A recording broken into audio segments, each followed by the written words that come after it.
우리 민족은 예로부터 음악을 좋아한 민족으로 유명합니다. 우리의 고대 문헌만이 아니라 중국의 고대 문헌, 예를 들면 여시춘추, 후한서, 또 많이 알려진 삼국지 위지동의전 같은 데 보면은 우리 민족을 일컬어서 가무를 즐기는 민족이라고 기록하고 있습니다. 1997년에 광주 광역시 신창동 유적지에서 목재 현악기, 고대 목재 현악기가 발견이 되었는데 그것이 대략 연대를 추정해 보면 BC 1세기경의 현악기다라는 그런 결론이 내려져서 아주 우리 음악계가 흥분했던 적이 있습니다. 왜냐하면 BC 1세기경에 그 정도의 현악기가 있다는 것은 10개의 현이 있고 어떤 완성품을 이미 그 박물관에 전시하고 있는데 다소 이견도 있어요. 그렇지만 그 정도의 현악기가 BC 1세기경에 우리나라에 있었다는 것은 우리나라의 음악사만이 아니라 일본과 중국 고대 음악사를 다시 써야 하는 일이었기 때문에 굉장히 주목하고 또 음악계가 흥분했던 적이 있습니다. 지금도 다각도로 연구가 진행 중인 것으로 압니다. 그 신창동 현악기 유적이나 위지동의전의 그 표현들, 우리 한민족이 가무를 즐기는 민족이다, 이런 표현들을, 그런 기록들을 들지 않더라도 오늘날의 한류나 혹은 나가수, 슈스케, 위탄, 무슨 소리인지 모르시는 분들은 조금 더 우리나라 지금 흐름에 주목 좀 하셔야 됩니다. 그런 것을 봐도 그렇고 우리나라가 참 음악을 좋아하는 민족이다, 그런 것을 알 수 있고요. 꼭 그런 어떤 프로그램을 보지 않더라도 한국의 노래방 문화를 보면 우리 민족은 참 노래를 좋아하는 민족이다, 누구나 다 인정할 수 있다고 생각합니다. 제가 지난 수요일 저녁 예배 때 우리 한국교회의 저력은 새벽기도와 성가대에서 나온다고 말씀드렸습니다. 그때 길게 설명을 안 드렸어요. 나중에 기회 있으면 말씀드리겠다 그랬는데 오늘 좀 말씀을 드려야 되겠어요.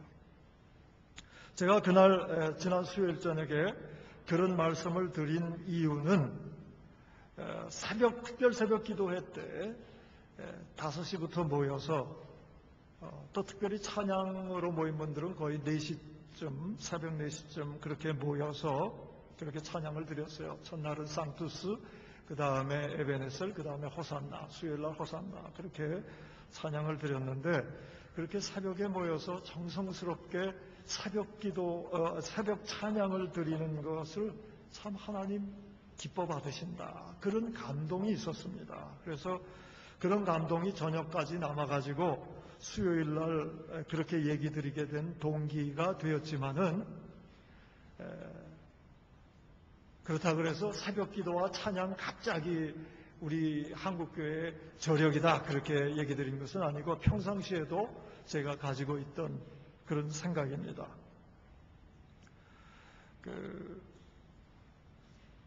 우리 해외에 나와서도 우리 교회가, 한국교회가 있는 곳에는 새벽 기도회가 있습니다. 새벽 기도의 영성이 우리 한국교회 영성의 저력이다, 그런 생각을 합니다. 제가 이 싱가포르에서 목회하시는 분 중에 한 7, 80명 성인이 모이는 그런 교회 목사님과 얘기를 하는 과정 속에서 다른 목사님 한 분이 그분에게 물어봤어요. 새벽 기도에 가지세요? 이렇게 물어보니까 물론이지요, 그러시더라고요. 얼마나 모이세요? 그러니까 우리 부부하고 한두 분 더 모입니다, 그러시더라고요.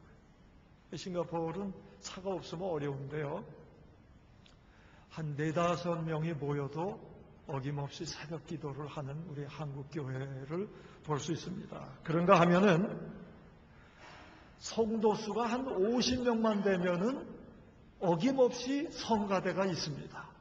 이것은 세계의 어느 교회, 어느 기독교인들도 상상조차 할 수 없는 일이에요. 50여 명 모이는데 성가대가 있다. 우리 한국교회만 그렇게 할 수 있는 것입니다. 저는 이 새벽기도와 성가대에서 우리 한국교회 영성의 저력을 발전시키고 발전소가 되고 있다. 그런 생각을 합니다.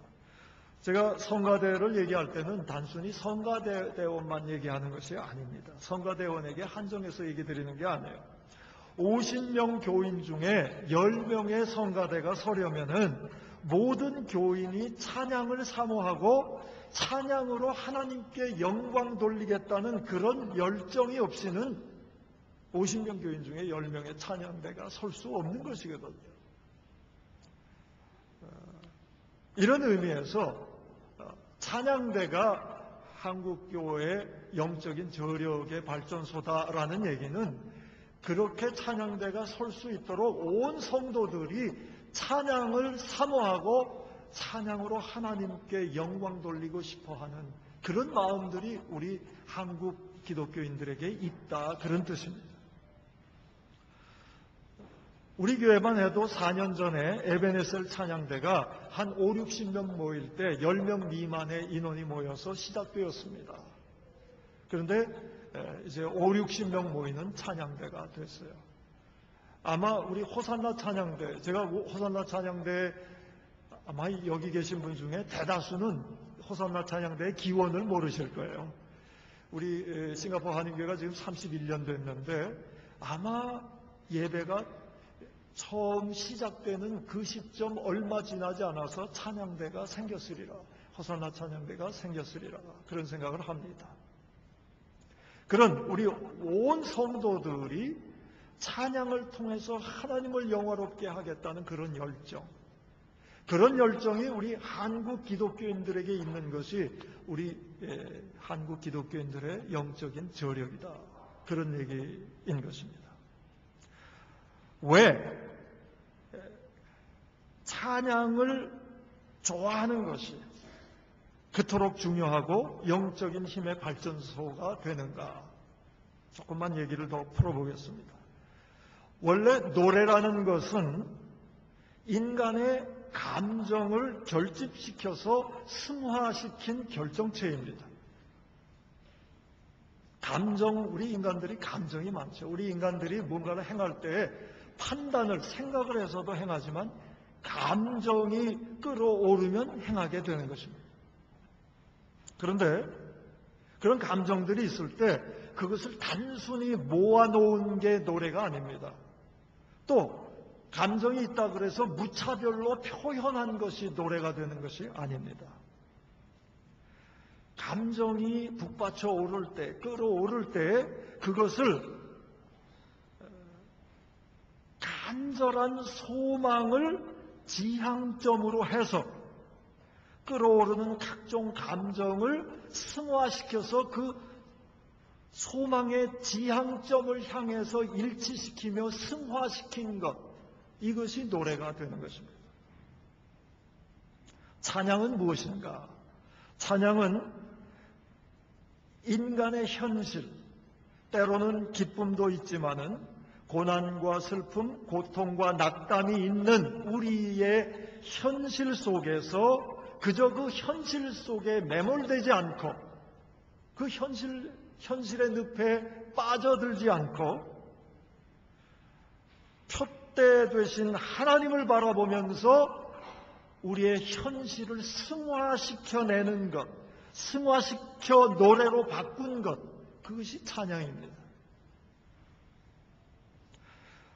찬양은 우리가 이 세상에 그저 안주하고 머물 수 없다는 것, 이 세상에서는 우리가 나그네라는 것, 그래서 우리가 가야 할 곳은 하나님 나라라는 것을 가슴으로 확인하는 것이 찬양입니다.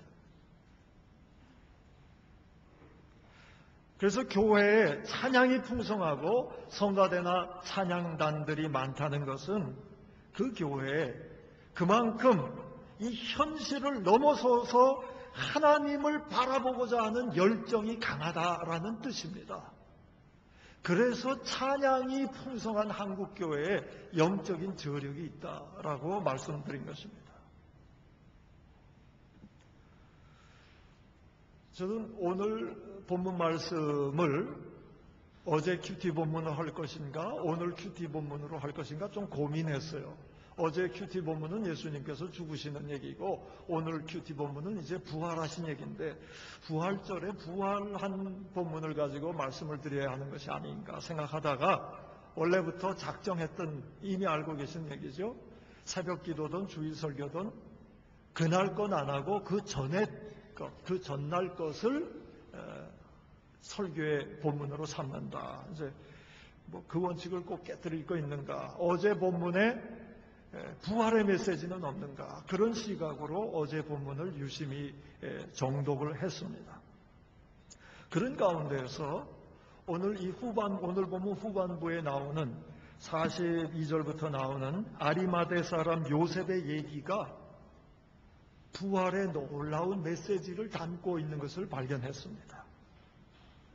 저는 오늘 이 아리마대 사람 요셉이 예수님의 시체를 거두는 그 모습을 보면서 그 모습 자체가 하나의 웅장한 찬양으로 느껴졌습니다.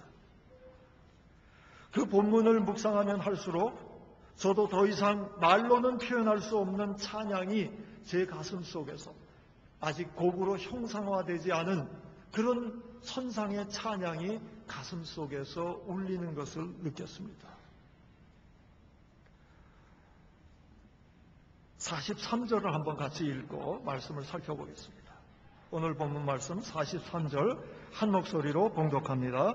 아리마대 사람 요셉이 와서 당돌이 빌라도에게 들어가 예수의 시체를 달라 하니 이 사람은 존경받는 공회원이요 하나님의 나라를 기다리는 자라.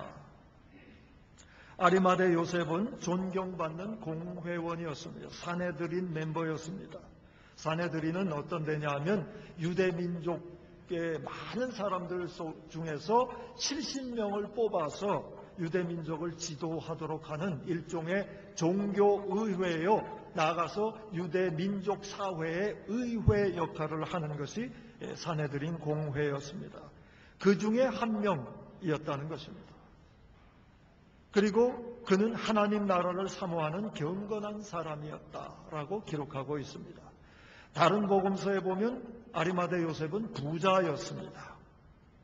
이렇게 보면 그는 재물도 가지고 있었고 유대 사회를 움직일 수 있는 권력도 가지고 있었고 존경받을 만한 명예도 가지고 있었습니다.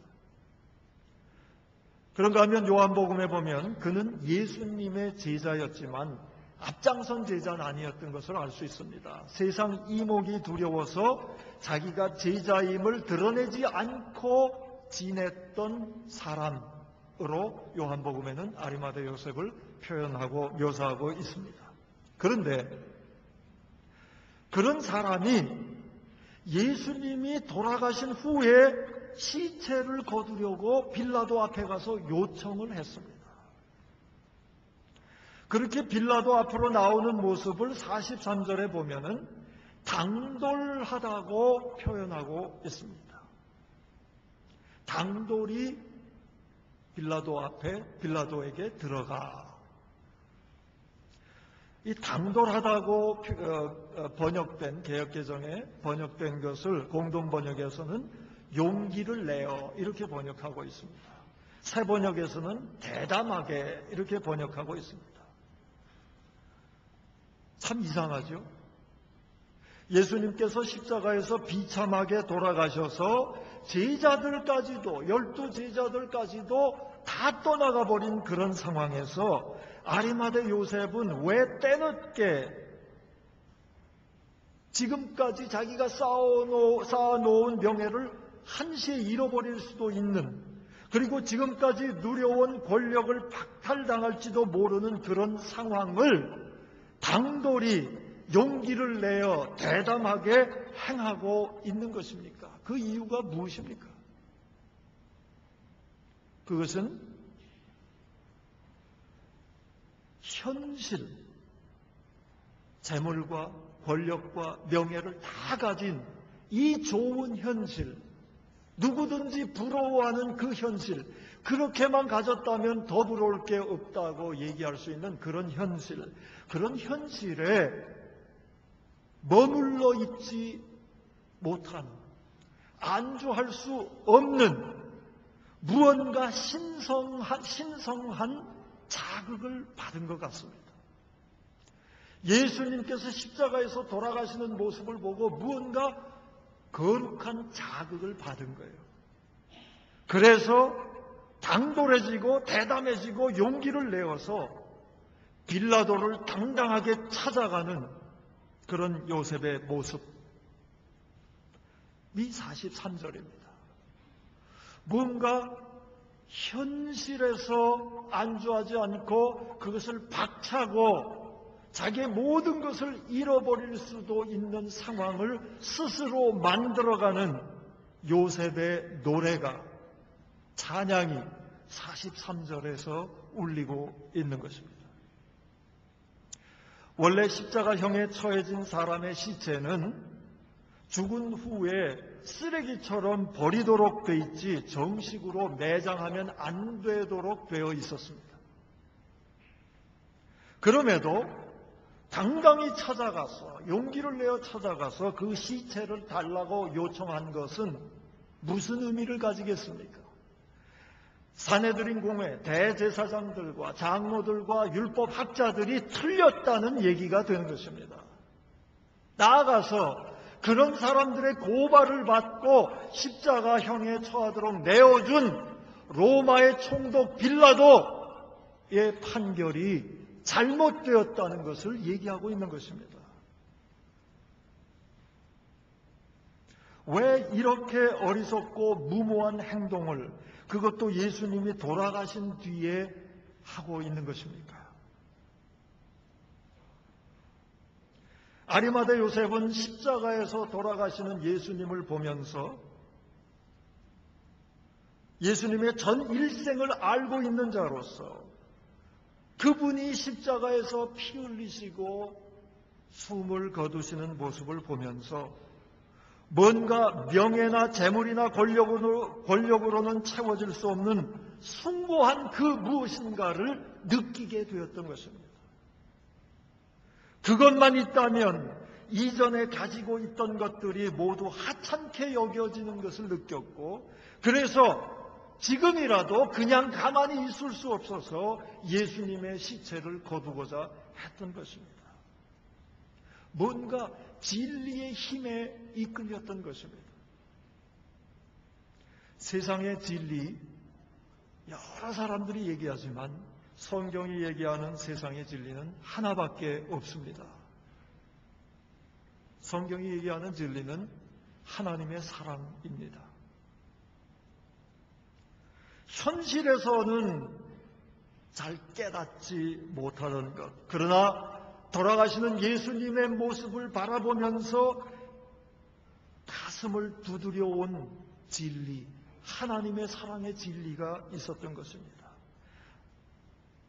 배운 것이 없는 제자들을 존귀히 여기며 대화해 주시던 예수님, 가난하고 힘없는 사람들의 고통을 자기 고통으로 여기며 함께해 주셨던 예수님, 쓰레기 취급받던 세리와 창녀와 문둥병자들을 진정한 사랑으로 가슴으로 품어주셨던 예수님, 그런 예수님의 모습과 연결되어서 십자가에서 돌아가시는 예수님을 바라보면서 저 예수님의 사랑이야말로 세상에서 유일한 진리라는 것, 그것을 깨닫게 된 거예요. 예수님의 십자가를 보면서 예수님의 사랑이 뒤늦게 아리마대 요셉의 가슴을 북받쳐 오르게 했던 것입니다. 그런 진리를 느끼기 시작한 그는 세상을 향해서 선포하지 않고는 견딜 수 없었습니다. 빌라도, 내가 이 로마의 총독으로 로마가 파송한 유대의 총독으로 권력을 부리고 있지만 너도 머지않아 갈 것이다. 유대 공회원들, 하나님의 사랑보다 더 큰 진리가 없다는 것을 알아야 한다. 나 아리마대 요셉, 세파에 휩쓸리지 않고 존경받고 살고자 애썼지만 사랑의 주님이 돌아가시는 것을 그냥 지켜본 비겁한 자다. 이것을 지금이라도 밝혀야겠다. 주님을 이대로 쓰레기처럼 버려지게 할 수는 없다. 지금이라도 내 사랑을 드려야겠다. 사랑만이 진리임을 선포해야겠다. 이런 감동이 북받쳐 오른 것입니다. 그래서 당돌이 대담하게 용기를 내서 빌라도에게 찾아갈 수 있었던 것입니다. 느껴지는 감정을 현실에 안주하지 않고 푯대 대신 하나님만을 바라보며 그 감정을 승화시켜내는 결정체, 찬양의 웅장한 찬양의 씨앗이 43절 속에 담겨져 있는 것입니다. 그렇게 해서 그는 마침내 예수님의 시체를 십자가에서 내렸습니다. 그리고 그 시체를 자기의 품으로 안았습니다. 그리고 준비해간 값진 흰 세마포로 예수님의 시체를 감쌌습니다. 그리고 자기를 위해서 준비해둔 돌무덤에 예수님을 품에 안아다가 안치시켰습니다. 저는 지금도 이런 한 장면 한 장면마다 흐르는 천상의 음악을 생각해 봅니다.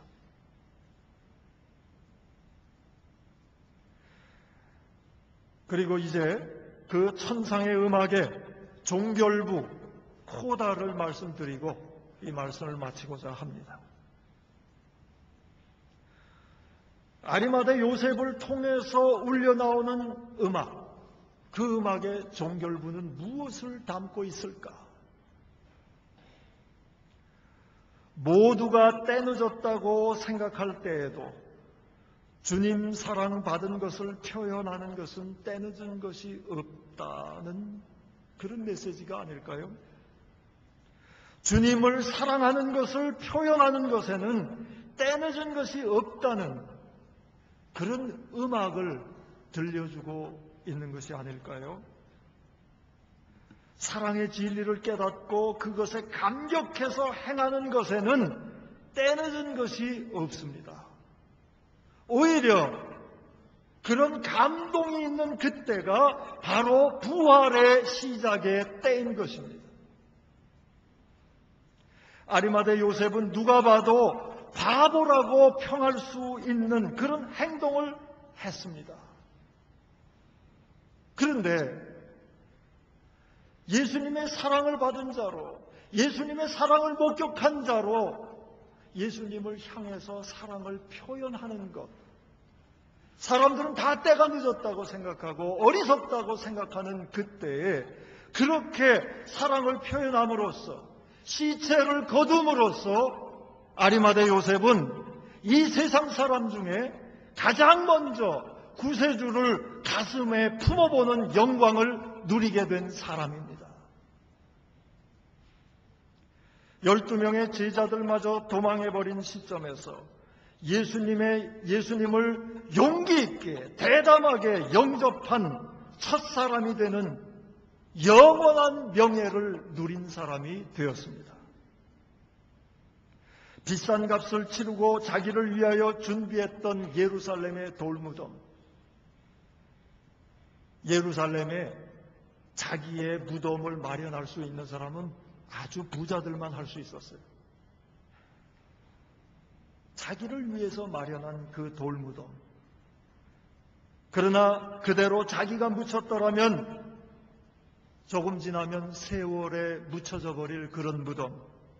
그 무덤에 바보가 되어서 자기의 모든 것을 다 잃어버릴 위험을 감수하고도 예수님의 시체를, 오직 예수님을 사랑하기 때문에, 그 사랑을 받았기 때문에 예수님의 시체를 자기의 돌무덤에 안치했을 때 그 무덤은 더 이상 무덤이 아니라 부활의 산실이 되었던 것입니다.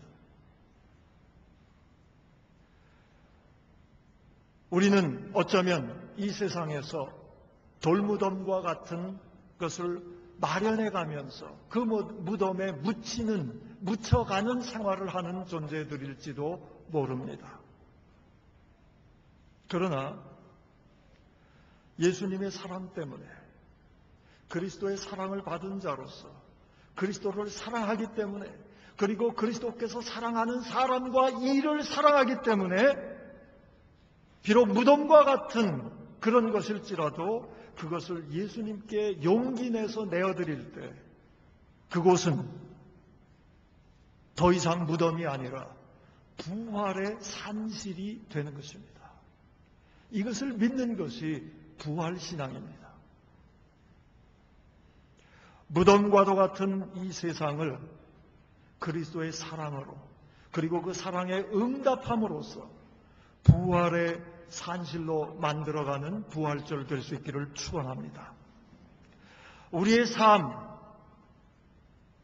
삶을 이대로 끝내지 않고 하나님 바라보며, 부활하신 주님을 바라보며 그 은혜로 말미암아 현실에 안주하지 않고 그 사랑에 응답하는, 하나님께서 원하시는 사랑을 펼쳐감으로써 그 부활의 능력으로 우리의 삶 자체를 찬양으로 만들어가는 저와 여러분 될 수 있기를 축원합니다. 기도하겠습니다. 하나님, 우리에게도 아리마다의 요셉이 누렸던 은혜를 허락하여 주시옵소서. 세상 사람들이 바보라고 평할지라도 예수님 사랑 때문에 우리의 것을 내어드릴 수 있는 용기를 주시고, 그렇게 드려질 때 유한한 것이 영원한 사랑의 부활의 산실이 되는 놀라운 경험을 할 수 있게 해 주시옵소서. 그런 체험으로 쌓여져가는 우리의 삶이 되게 하시고, 우리의 삶이 그로 말미암아 하나님의 놀라운 사랑의 은혜를 찬양하는 찬양 그 자체가 될 수 있는 복을 충만히 허락하여 주시옵소서. 이 세상에 무덤과도 같은 것과 무덤에서 일어나는 죽음의 일들이 만연하고 있습니다. 아버지 하나님, 그러한 이 세상에 그리스도를 사랑함으로, 그리스도께 사랑을 드림으로, 그리스도께서 원하시는 것을 우리도 사랑함으로, 용기를 내어 우리를 드림으로, 부활의 능력으로 무덤과 같은 곳이 부활의 산실되는 것을 경험케 하시고, 그렇게 만들어가는 아리마다의 요셉들이 다 될 수 있도록 인도하여 주시옵소서. 예수님의 이름으로 기도하옵나이다. 아멘.